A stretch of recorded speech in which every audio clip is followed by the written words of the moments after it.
welcome to the Biddeford Parsonage Museum, historical residence of Lucy Maud Montgomery during 1894-95. Come in, relax, and join us for Storytime with LM Montgomery. My name is Sakura Maclean, and I'll be reading A New Fashioned Flavoring by LM Montgomery. This is the original publication, and it was first written in July of 1897, but it was published in 1898 in the Golden Days Boys and Girls. When Miss Clay went to pay a long-promised visit to her sister, it was not without some misgivings that she left her household in charge of Edmund and Ivy. To be sure, Ivy could be trusted. She was 15 and had been her mother's right-hand man for years.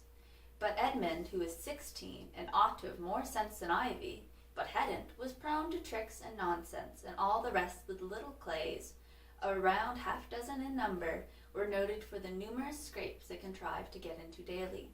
Nevertheless, Miss Clay stifled her doubts and went away for a week, burdening Edmund and Ivy with so many charges and reminders that they forgot half of them before she was fairly out of the gate. Edmund was deputed to kindle fires, chop wood, feed the pig, bring in water, and last but not least, he was to look after the youthful Clays and keep them in order. Ivy was to do the housework and see that the children were kept comparatively clean and mended, and a wary eye on things in general. And if anything dreadful should happen, warned their mother, be sure to send for me at once. Be careful of the fires, Ivy, and Edmund, never you try to rate one with kerosene. I expect the end to come home and find the house burned to the ground or half the children killed. That isn't the right spirit to go on a visit in, Mother, said Edmund.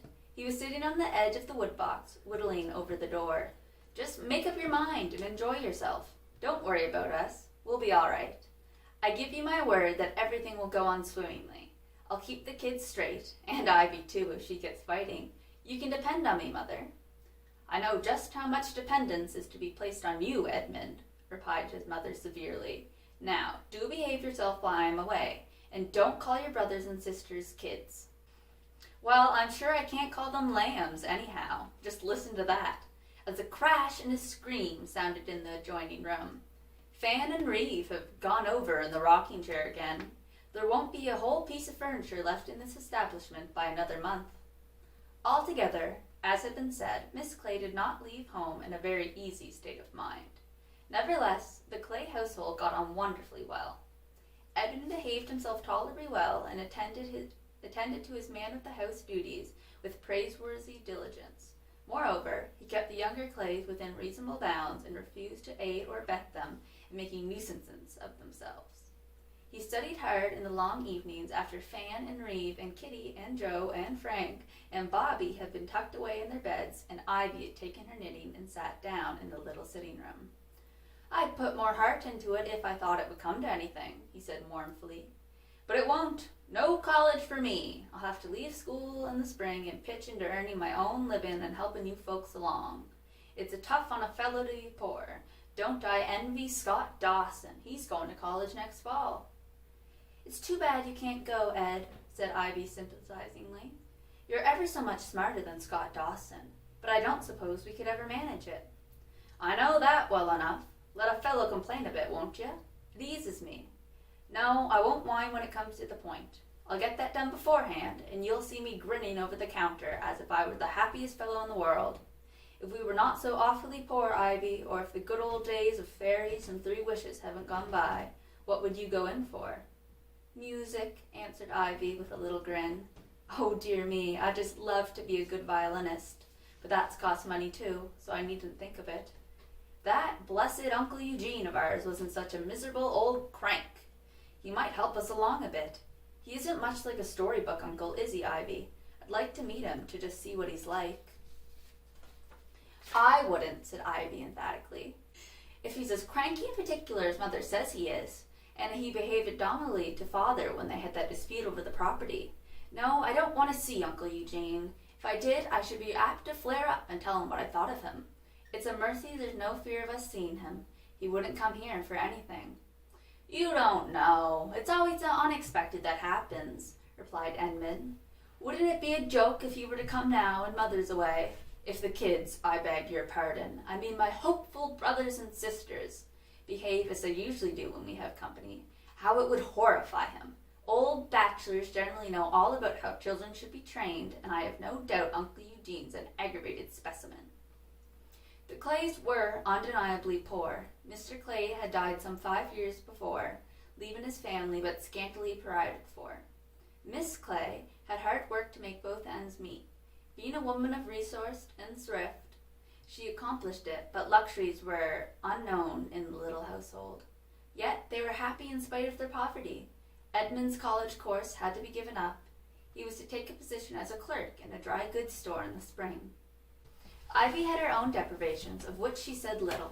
She buried music dreams in the recesses of her heart and made over her dresses and wore her hats 3 seasons with smiling sweetness. I think, on the whole, they enjoyed life as well as richer people, only, as Edmund said, a little more cash would have not been an overwhelming inconvenience. "I'll tell you what, Ivy," said Edmund on Saturday afternoon as he banged down a load of wood with a deafening crash and sent a shower of dust over the dishes Ivy had so carefully wiped. "I'm glad Mother's coming home Monday. When all's said and done, we've got along tip-top, to be sure, but the cares of being the head of the family affairs have weighed me down so heavily this week that I feel like an old man. We've been fortunate so far that we've had no visitors, but they'll be sure to come today. Just our Saturday luck." "Mercy, I hope not. I'm so busy. I'm determined that Mother shall find this house spick and span order when she comes home, so I'm having a grand rummage. This cupboard has to be put to rights, and I have 50 other things to do. I've got the most dreadful cold in the head, and I can scarcely breathe. Goodness, Ed, that's never a knock at the door." "But it is 10 to 1. It's Aunt Lucinda Perkins come to stay over Sunday." "Ed, you must go to the door," said Ivy, with dismayed remembrance of her wet apron and generally disorderly appearance. "And whoever it is, show them to the sitting room. Don't dare to take anyone into the parlor, for Reeve and Bobby got in this morning to play shop before I discovered them, and it's an awful mess." Ivy listened anxiously as Edmund went to the door. The visitor's tones were masculine, and she breathed a sigh of relief that it was not Aunt Perkins. Anyhow, but her compliancy was short of duration. When Edmund had shown the caller into the sitting room and returned into the kitchen, Ivy divined that something dreadful had happened at last. "Ivy, the Philistines be upon thee," said Edmund with solemnity belied by his dancing eyes that plainly indicated his enjoyment of the whole situation. "Is it Aunt Perkins after all?" "It's worse than 10 Aunt Perkinses. Ivy Clay, in that room at this very minute sits our respected Uncle Eugene." "Mercy on us," explained Ivy, then collapsed, sitting down on the wood box. "Don't take a fit, sis. When I opened the door, there he stood as grim as you please. 'Is your mother at home, boy?' he asked. 'No, sir, she isn't,' I replied. 'Well, I'm her brother-in-law, Eugene Clay,' he said, 'and I've come to see her as I have to wait here a few hours for my train.' Whereat I gasped out, 'Oh!' and towed him into the room, feeling decidedly faint. My part's done. Now, Ivy, it's your turn. Sail in gracefully and welcome him to the house of Clay." "In this mess? I can't," declared Ivy. "Well, no, you'll have to fix it up a bit. Brush your hair and so forth. Do the thing up in good style, Ivy. I'm going to peek through the crack and watch the interview." "Edmund," implored Ivy, beginning to recover her equanimity, "don't do anything dreadful now, will you? Don't make me laugh or anything like that." "Bless you, no. I'll be a model nephew. I'm properly scared, I'll tell you. Don't I look pale? All I'm afraid of, Ivy, is that Uncle Edmund will get alarmed and run, for all the kids are in the room above his head and are making the most unearthly racket. If some of them come crashing down through the ceiling, it's no more than I expect." "Oh, Ed, do go and make them stop. My head is just in a whirl. Oh, if Mother were only home. Do help me out of this scrape like a dear boy. What does he look like?" "Who? Uncle Eugene? Oh, he's not too savage. More civilized looking than I'd expected." "Well, I'll go make those little Clays up there tone down before his nervous system is utterly wrecked. You pretty yourself up, Ivy, and beard the lion in his den as if he liked it. Don't let him suspect what a martyr you are to family ties." Poor Ivy hurriedly brushed her rebellious curls into place, replaced her soiled apron by an immaculate white one, and with her heart in her mouth, but looking very pretty and housewifely, never left, contrived.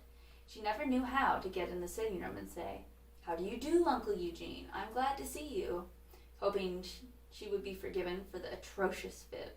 "Are you?" returned Uncle Eugene grimly. "So their mother isn't at home, hey?" "No, she's visiting Aunt Mary. She expects to be home on Monday." "Was that your brother that opened the door?" "Yes, that is Edmund, my older brother. Won't you take off your overcoat, sir?" "Of course, you'll stay to tea," said Ivy, devoutly hoping he wouldn't. "Well, yes, I suppose you will, if you'll get me an early one. Train leaves at 4:30. I can't wait over. Sorry your mother's away." I should have thought there were 4 times 8 by the noise that was going on overhead when I came in. So you're the housekeeper at present? You look like your mother." Uncle Eugene slowly divested himself of his handsome light overcoat. He was a tall man of about 50, with grizzled hair and a clean-shaven face. He had a hard mouth and deep-set eyes. Ivy, with a covert glance around the room, was thankful to see that it was comparatively neat. A sudden calm had succeeded Edmund's entrance overhead. His messages, whatever they were, must have been sudden and effective. "There," said Uncle Eugene, depositing himself comfortably in a rocker by the fire. "That will do. I dare say you're busy, so don't let me detain you. You needn't think you're in duty bound to entertain me. In fact, I prefer you wouldn't." Thus abruptly dismissed, Ivy gladly left her grim uncle to the charms of solitude and hastened to the kitchen, where she found Edmund scrubbing the hands and faces of all the little Clays, not one whom dared to winter under the operation, for they realized that Edmund meant business. "Hello, Ivy. You didn't take long to dispose of him. Did he bite?" "Oh, don't, Edmund. This is no joking matter. No, indeed. It's a serious case. Don't I look as if it were? Ed, he's going to stay to tea, and he wants it early. What can we give him to eat?" "Well, what other people eat, I suppose. Or does he have some abnormal appetite that craves—" "I mean, there's nothing baked in the house, only loaf bread. I was so busy this morning that I thought I wouldn't make cake, and I've heard Mother say what an epicure Uncle Eugene was. I'm going right to work to make a layer cake, and it won't take long, but I shall have to hurry. And there is the quince preserve. That will have to do. You better go in with him, Ed." "Not I. I'll have to fly around to the grocery store for butter. Do you want anything else?" "No, don't bother me," replied Ivy, who was scurrying in and out of the pantry with a bowl and a flour scoop. Edmund proved himself a tower of strength. He finished putting the little Clays in order and then went around to the grocery with a rush. On his return, he found Ivy whipping up her cake energetically. "It's all ready for the flavoring, Ed. Just hand me the bottle of vanilla out of the pantry, will you? It's on the second shelf." Edmund dived into the pantry and returned with the vanilla bottle, rushing off again to settle a noisy dispute between Frank and Bobby in the hall. Ivy measured out and stirred in a generous spoonful of vanilla, filled her pans, and triumphantly banged the oven door upon them. "Now I do hope it will turn out well. I'll whip up a bit of frosting for the top. What a blessing those children are behaving so well, if they only keep it up at tea time." Ivy began to set the tea table, stepping briskly in and out of the room. She saw with dismay that Joe had strayed in somehow and was actually perched on Uncle Eugene's knee in earnest conversation with him. Now, Joe Clay was 6 years old, and having not arrived at years of discretion, was justly regarded as the infant terrible of the family. He could not keep either his own secrets or those of other people, and Ivy was on thorns, for there was no knowing what revelations Joe might be making to Uncle Eugene. She hoped devoutly that he had not overheard any of her Edmund's remarks, for they would be fatally sure to be recounted. In vain she rapidly beckoned Joe out of the room. Joe refused to heed her, and once Uncle Eugene saw her and said, "Leave him alone, we're all right," after which she gave up in despair, although on her pilgrimage in and out she caught scraps of Joe's remarks about music and Ed wanting to go to college that made her groan. Ivy set the table daintily with spotless cloth and shining china, and put an apple geranium in a pinkish bloom in the center. The loaf bread was cut into the thinnest of slices, the quince preserve was dished in an old-fashioned cut-glass bowl, and her cake came out of the oven as light and puffy as down. "Just the best of luck, Ed," replied Ivy delightedly, as she clapped the layers together with ruby jelly, whisked the frosting over the top, and sprinkled grated coconut on it. "Isn't that pretty? I hope it will taste just as good as it looks. Now, Ed, I'll take in the tea, and you can take in the children and get them settled in their places. Keep an eye on them, too. I'll have enough to attend to. And oh, Ed, Joe's been sitting on Uncle Eugene's knee for an hour, and I know he's been telling him a fearful lot of stuff. Why couldn't you decoyed him out? Didn't dare. I bet Uncle Eugene knows everything about our family kinks by this time. Never mind. Come on. Charge, Ivy, charge. We'll win the day, were the last words of Edmund Clay. Edmund marshaled the little Clay soberly in and arranged them in order at the tea table. Uncle Eugene sat down, and Ivy poured out the tea with fear and trembling. But all went well at first. The tea and preserves were good, and the children behaved beautifully. Uncle Eugene said absolutely nothing. He evidently considered silence to be golden. Then Edmund, in obedience to a nod from Ivy, gravely passed the layer cake to his uncle, after which it went the rounds of the appreciative little Clays. Ivy took none. She was too tired and worried to eat, but Edmund helped himself to a generous slice. When he had tasted it, he laid down his fork, rolled up his eyes, and opened his hands in exaggerated dismay for Ivy's benefit. Bobby Clay followed. Why, Ivy, what's the matter with the layer cake? Edmund silenced him with such an awful look that none of the others dared open their lips, though each, after the first mouthful, left their cake uneaten and on their plates. Uncle Eugene, however, appeared to taste nothing unusual, for he gravely ate his cake with an impassive face and finished the last crumb.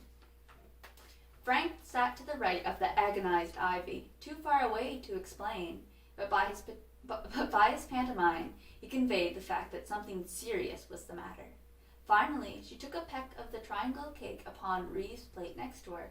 She gave a gasp, a look at Edmund, and then, sad to relate, burst into a ringing peal of laughter, which, coming after the dead silence, was electrical in effect.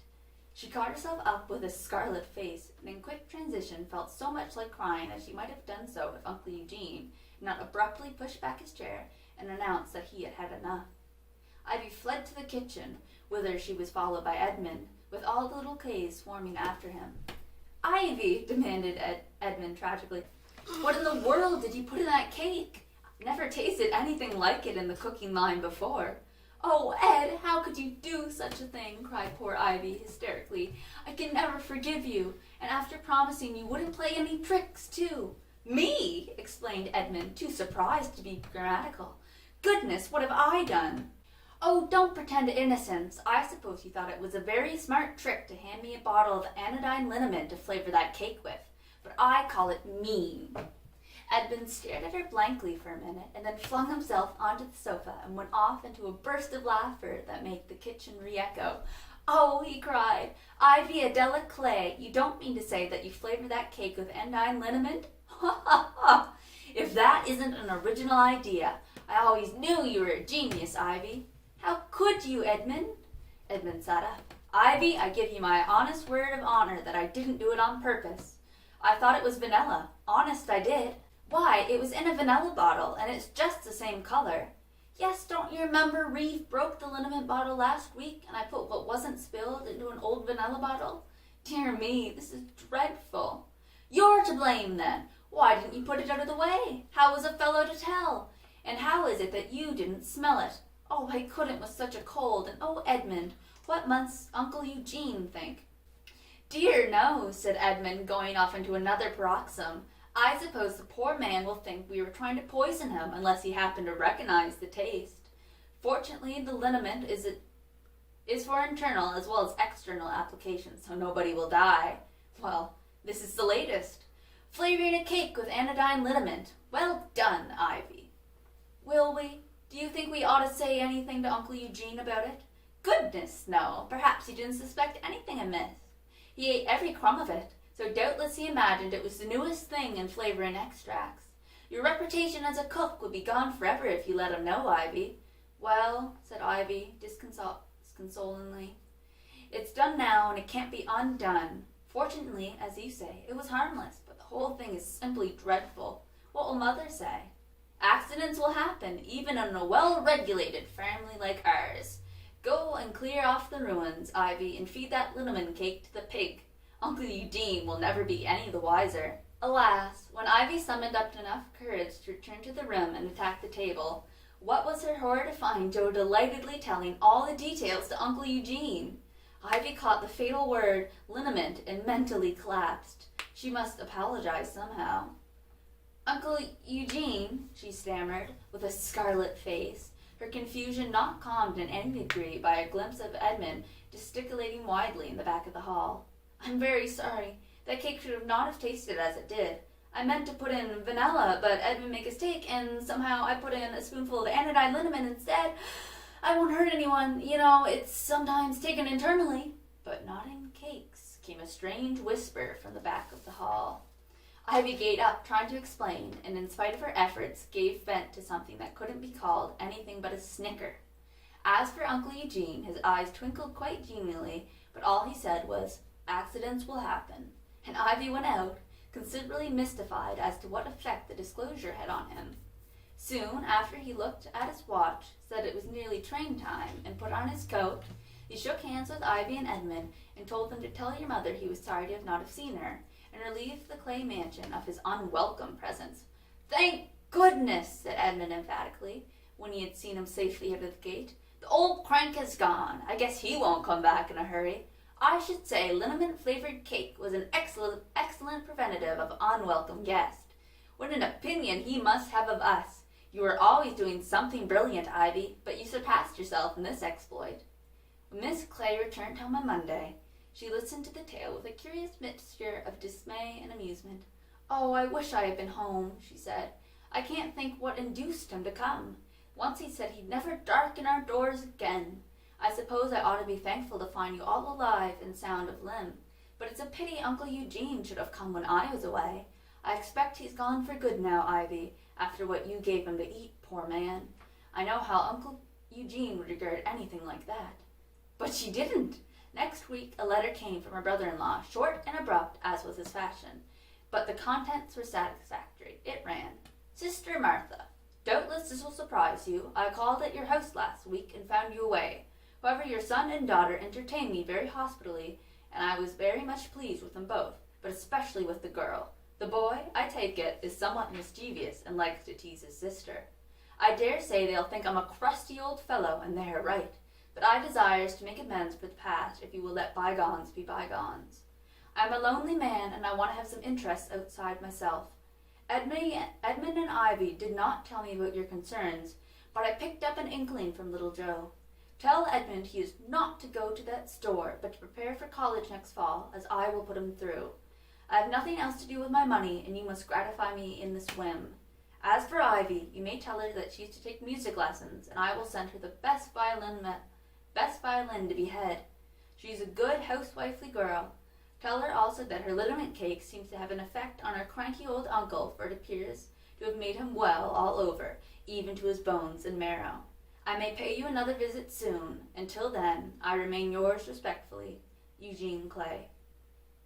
Uncle Edmund's a brick, exclaimed Edmund breathlessly. A regular brick. I repent in sackcloth and ashes of anything I ever said to the contrary. He is splendid, said Ivy with shining eyes. To think I am to have music lessons and a violin. It's too good to be true. You may well be grateful. It's not every uncle that would behave so handsomely to a girl that gave him liniment cake to eat. What an advertisement this will be for that liniment firm if they got hold of it. A liniment warranted to cure not only every known bodily ailment, but those of the mind and heart as well. They'd make their fortune. Mother, say something. Relieve your feelings in some way. I say, long live anodyne liniment, said Miss Clay, laughing. Your experiment has turned out well this time, Ivy, but I wouldn't advise a repetition. Uncle Eugene was always kind at heart, though peculiar. And now, to prevent any further mistakes, I'll go and put that new-fashioned flavoring of yours out of the vanilla bottle and into a more orthodox one. The next time Uncle Eugene comes, I'll make the cake myself.